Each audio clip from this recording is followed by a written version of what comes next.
A Bradner firefighter spent the past year training for the day his pager would go off and he would have to respond to an emergency. And earlier this month, that call came in, but it was for one he had no amount of training could prepare him for.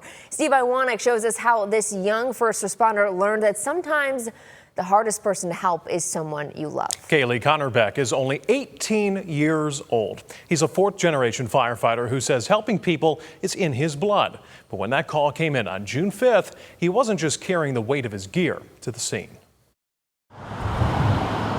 Firefighters train for the day someone needs them. Connor Beck just never thought that someone would be a family member. Right here is where I saw the house, and I knew that it was my uncle's place. No amount of training could prepare him for the call he responded to the morning of June 5th.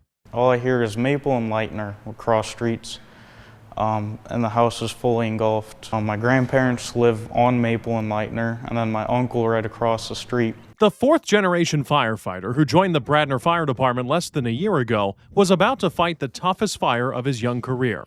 I had a lot of emotions running through. I didn't know what to think. I was told to actually stay in the engine. I told myself I can't.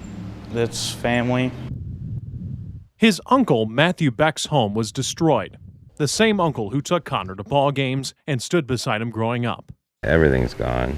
Everything's gone. I lost 3 cars, house, cat, everything.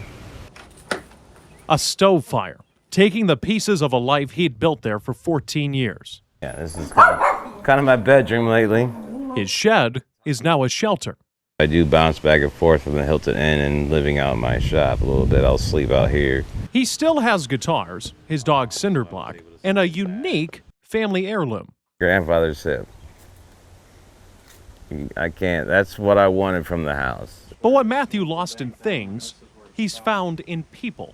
I got mom and dad, I got brother, I got community. And that includes the nephew who showed up as a firefighter. And above all, his family. I just gave him a big hug. I had no words to say to him. I felt that I'm sorry he didn't cut it.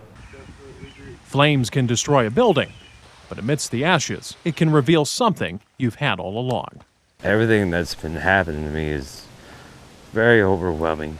Everything he's done has just been a blessing. He's been a great nephew, and he's been a great young man. He's been a great person in the community. Now, Connor started a GoFundMe for his uncle after the fire, and as of Friday, it's raised almost $9,000. Matthew says he plans to build a new home in that same lot and says he is lucky to be alive.